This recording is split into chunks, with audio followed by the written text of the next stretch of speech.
Hey everybody, welcome back to my channel for another tool finds video. A lot of these are flea market finds. This is not a flea market pick. This is a marketplace, Facebook marketplace pick.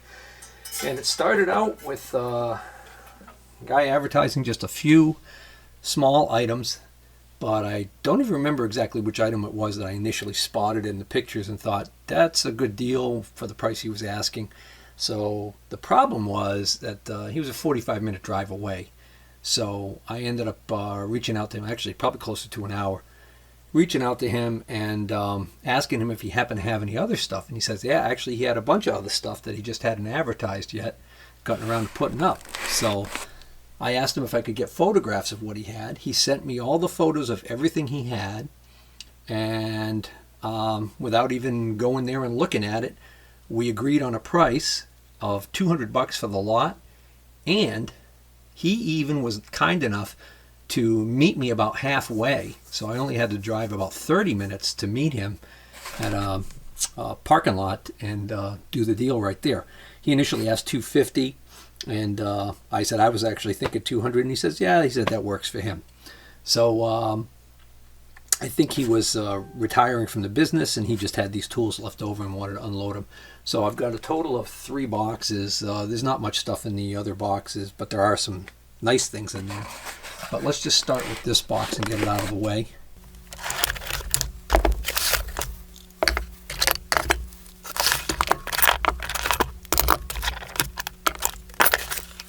So I knew some of the stuff that I had seen in the photographs I really didn't have much use for, and resale wise weren't going to be that great, but it was it was a package deal, so I ended up getting, so like case in point, this vise right here. I don't know who the maker is on it. It looks like a Littleton from Pennsylvania maybe, but it's not marked other than with a number 6 on the inside right here. I know some of these small vices can be collectible, but I don't think this is going to be one of those. It's got some things going for it. The bracket's not broken off or missing for the swivel.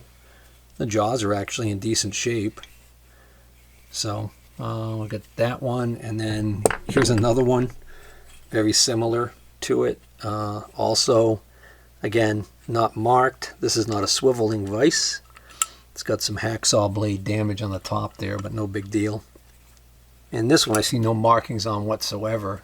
He kind of mounted it to this angle plate so that he could, I'm sure this was so he could clamp this probably in a larger vise. Well, maybe not. He's got a couple of holes in it right there. Either that or he was repurposing something he had laying around. And then these old Jacobs chucks. Don't usually get too much for these. This is actually a model B14B Rigid Supreme. That isn't even a Jacobs. On what looks to be possibly a Morse taper. But then somebody put a straight shank on the end of it. This looks like a Jacobs. Yeah, here we go. This is the number 3. 0 to 1730 seconds capacity. That's on a Morse taper. As is this one. It's another number 3. And here's a number 1A Jacobs on a straight shank. This is a vice stop for mounting on, so it's got a T-slot nut on it there. So you would just put this in a T-slot on your milling machine, and then you can adjust the height and the length of the stop, and you have your vise, sitting over here off to the side of it. So, yeah. And then this neat little cast iron surface plate, almost like an indicator stand. Well, it is an indicator stand. So he told me he actually made this. He said that these were cast iron blanks that were being used for making something. I forgot what. It's marked on the bottom. Spidell Corporation. Is that the watchmaker maybe? I don't know. But anyways, and he ended up taking one of these parts and just surface grinding it and making some sort of a testing jig out of it. All right, here's the rest of what was in box number 1. He had this set of 1, 2, 3 blocks. Yeah, these are actually something he made a while back, I think, but they're nicely done. So inside the recess of the holes, they're actually threaded too. So And then here's a nice pair of parallels. So that's got a different person's name on it. Here's a nice V block. This is a Brown and Sharp. Looks like a number 45. And it's engraved with his name, but other than that, it's in great shape. And he's got the original clamp to go with it, which is nice. Lots of times these go missing. So this style V block can be used in a couple of different orientations, which makes it nice. Here's just a angle plate with 3 drilled and tapped holes in it. And this is a nice little fixture angle plate that he made. Again, it's got a really nice quality finish grind on it, and it's got all these drilled and tapped holes, which would make it really handy. You could easily make little hold downs and stuff for it. And then this is a tool maker's clamp. A lot of people mistakenly refer to these as small vices, but it's actually a tool maker's clamp. And Starrett and Brown and Sharp both made a version of these. And this is the same basic design, but it looks like it's a homemade job. Either that, or it's possible somebody ground the sides, but I don't think so. But the idea behind these is they often came in a box with more than one jaw. So that's that jaw there. All right, let's grab the next box. All right, here's the contents of box number 2. We got a nice Indicall, and it's a genuine Indicall in the original box with the paperwork, and it looks like it's complete. So for those of you who don't know what this is the number 178, which means it's for a 1 7/8 inch spindle on a milling machine, which is like your J-head Bridgeports. And also my Wells Index milling machine has the same size. But I already have one of these for myself. The only thing wrong with this one is this little plastic knob's got a little chunk taken out of it. But this little plastic piece here is still there. So that's a nice handy thing. And this is to be mounted on the spindle of your milling machine. And then this arm mounts here. And then you put an indicator on the end of this. And as shown in the picture, you can put a bunch of different mountings on there. And then this allows you to sweep around the inside or the outside of something, or even on the surface of something if like you're tramming the head to the piece. All right. He had a bunch of old micrometers that he included. Some of them are butchered. Well, not really butchered, but I'll show you in a minute.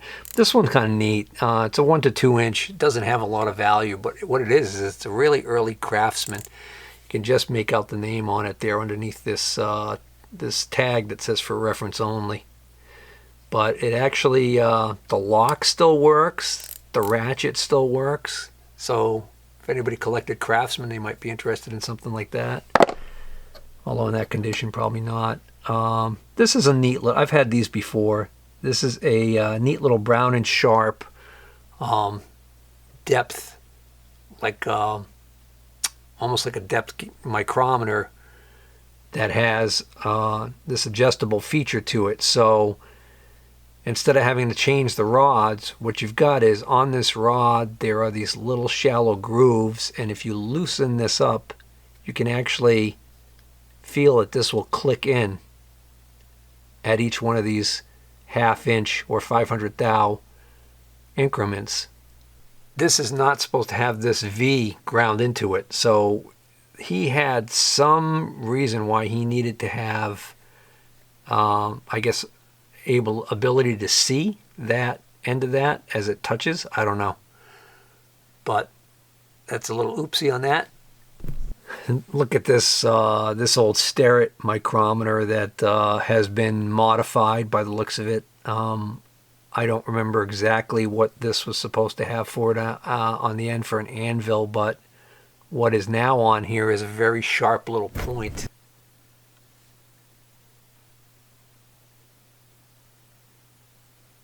Hopefully somebody will have a use for that. This is engraved Karen Masterson in a very nice script. But this is a Brown and Sharp model 215. So this is a disc or flange style micrometer. Okay, so it's a friction thimble, and the lock still works. That's an early one by the looks of it. So this is an interesting one. This started out its life as a probably a regular 0 to 1 inch micrometer, and then was heavily modified. So look at the work that was done to make this thing. For starters,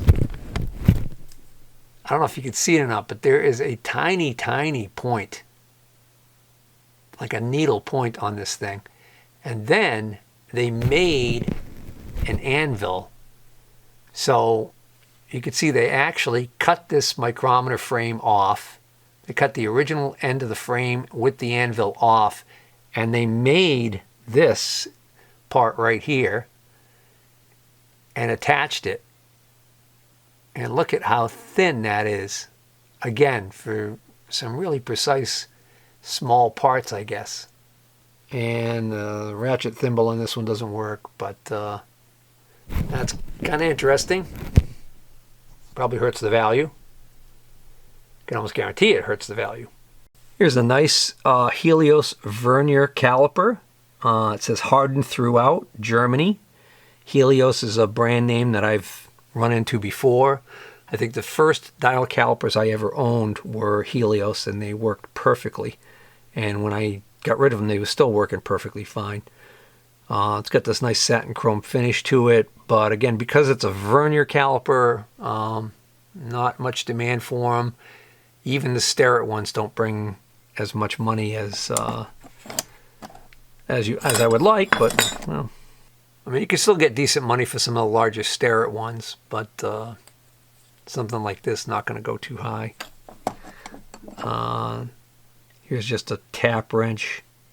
It's a Craftsman USA made tap wrench. This looks like it came out of a set. Last of the micrometers is this little brown and sharp. No, this is an old Starrett 0 to 1/2 inch. So what's unique about this one is it's got the convex anvil. This is actually kind of a rare micrometer. If it was in better shape, it would probably still command some decent money. It's an early 576. And then we've got some steel machinist squares here. This is no name. This is a brown and sharp, marked right there. This is a nice Starrett number 20. And the largest of the bunch is also unmarked.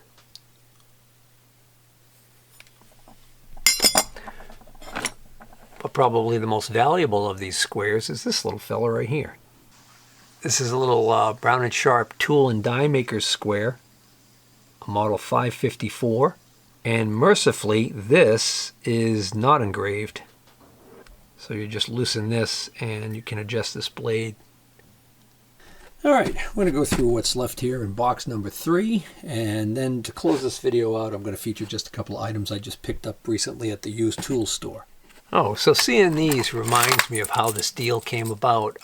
So I found he had listed these Boston Gear gauges on Marketplace, and I think he listed them for 30 bucks, and I wanted them, and I asked him if he would take 25 and if he'd be willing to ship them for, a few bucks extra. And he had agreed to that, but then we decided that since he had the other stuff and I would be coming down and take a look at that, I would just pick them up in person. So these actually aren't part of this deal, but these are getting harder to find.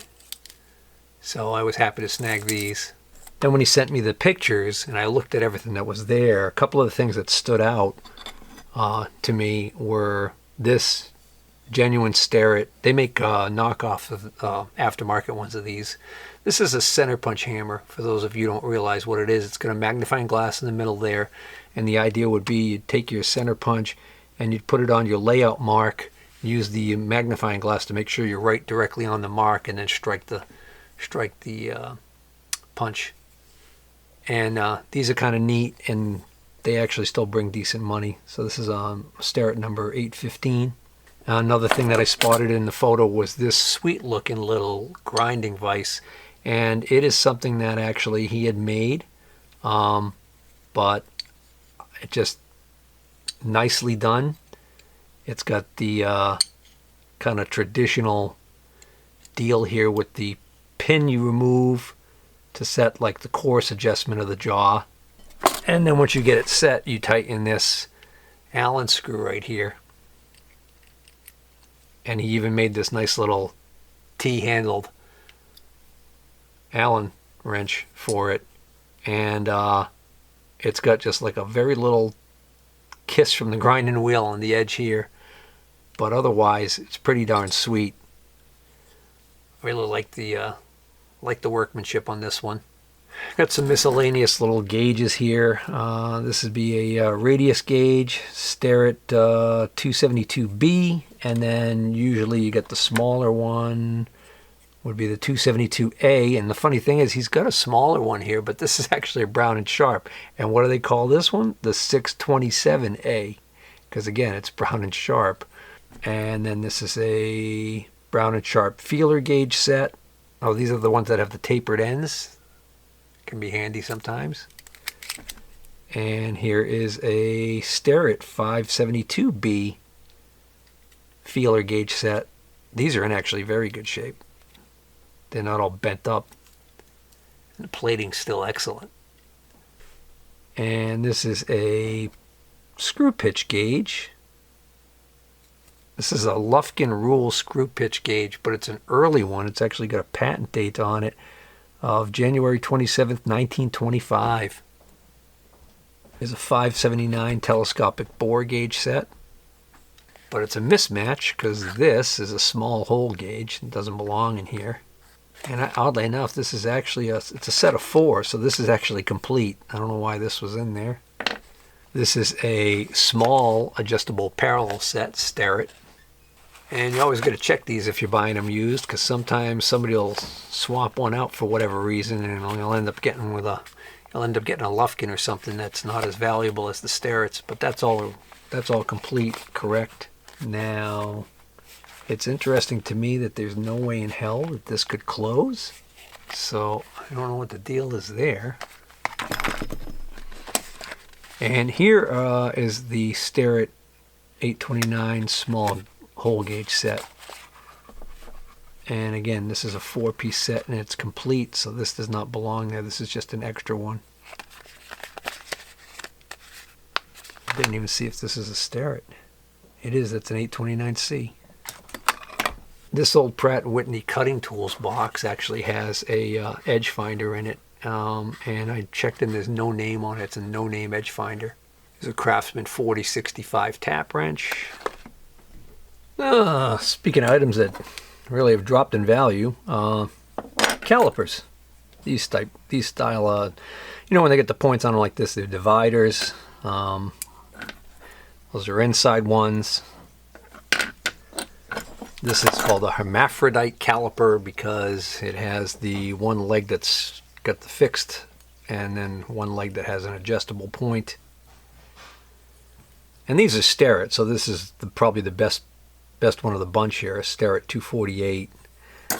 And then probably the second best ones are these little dividers here, but they're Brown and Sharp, but they're almost like the Starrett Toolmakers series, which are better quality. And you can tell the Toolmaker series ones in Starrett because this is solid cylindrical steel that these are ground out of, as opposed to the cheaper ones are going to be the flat stamped steel legs like this. Now this one, I can't make out who the hell makes it. Something Tool Company USA. These are also Brown and Sharp, and then this one is a Craftsman. But I mean, who cares? Here's a little general drill point gauge. Oh no, I'm sorry, that's a Craftsman one. I see these so often in general that I just assumed, but it's a Craftsman. And a Craftsman protractor. And a Craftsman depth gauge. This is the style that you can also use as a protractor. And here's a Shear Tomiko caliper. St. James, Minnesota, stainless. These are, I like to call these shirt pocket calipers. Last but not least, I got a couple of little loop magnifiers. These are Bausch & Lomb. It's a 5 power and a 10 power. And then this box right here is filled with a whole bunch of these transfer buttons. So the holder actually acts as the tool. So if we open up this cap, just take one out, but there's a stack of them in here. Let me zoom in here and show you what these are in case you've never seen them before. So the idea behind these is you would thread these into the bolt holes on a part that you want to transfer the center points of those holes onto a new part that you're making. And once you screw these in, there's a little sharp point right there, and you would tap the part with a mallet and end up transferring a little center point mark. I think there's a couple different manufacturers that made these over the years, but these are the most common ones I run into in this little metal holder, and these are Heelman Manufacturing from Urbano, Ohio. And just to give you an idea how many are in here, and there's a bunch that are loose in here, so I don't know if they belong in some of these holders or what, but that's a nice little assortment right there. He actually had another set of these and he put them up for sale, and he said he got multiple people that messaged him about those, that they really were a hot commodity.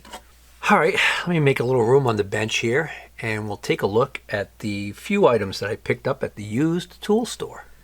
All right, so these items here I picked up in my used tool store in the city, and I go there occasionally and find some deals. He has a table in the middle that he has a whole bunch of stuff just strewn about it, and every week it's a different price. So every item on the table, you know, I think it starts out at $6, and then he drops the price and gets down to, I think, where items are like 25 cents or 50 cents a piece. But I think we were at $1 a piece or $2 a piece on this week, and I did find these two files. This one looks brand new, and it's a Simmons, good USA made file. And this one, I believe, is, yeah, this one's a Nicholson. This one's used, but it's still got some life left in it, and it's a Nicholson with an original Nicholson handle on it. So $4 for those two files. And then he had this thread gauge for $6, and this is a Starrett thread gauge. There's some gunk on here, so I can't quite make out the. It's a number 284 thread gauge by Starrett, and that'll clean up just fine. So this is a square thread gauge. So this would be for like the types of threads you might find on like lead screws on vices and lathes and stuff like that. And then this is an item he had actually for a while. So I was able to get him to come down a little bit on the price. Not much. But he had advertised this as a 4-piece OTC hose crimping plier set. And I actually checked online and come to find out it's they don't make a 4-piece set. It's a 3-piece set. So for some reason, he had an extra plier. But he was looking for $35 for the whole set, and like I said, I got a couple of bucks off. I think we ended up rounding it up to, I think it ended up being like $40 for everything. So what these are, in case you haven't already figured it out, is they're clamping pliers that have a flat jaw that won't damage your hoses. So let's say you want to take a fuel line off, which often I've done this. You know, you get especially on small engines, you get a fuel tank full of fuel with no shutoff on it. You just use this to crimp the hose closed, and then you can disconnect it, do your work, and then just undo it, right? And then the larger one would be like for a radiator hose. So if you want to take a radiator out of a car without draining the entire cooling system, I guess. So this particular one is a 4510-12. And this is also a 4510-12. So the largest size, whoever owned this had two of them.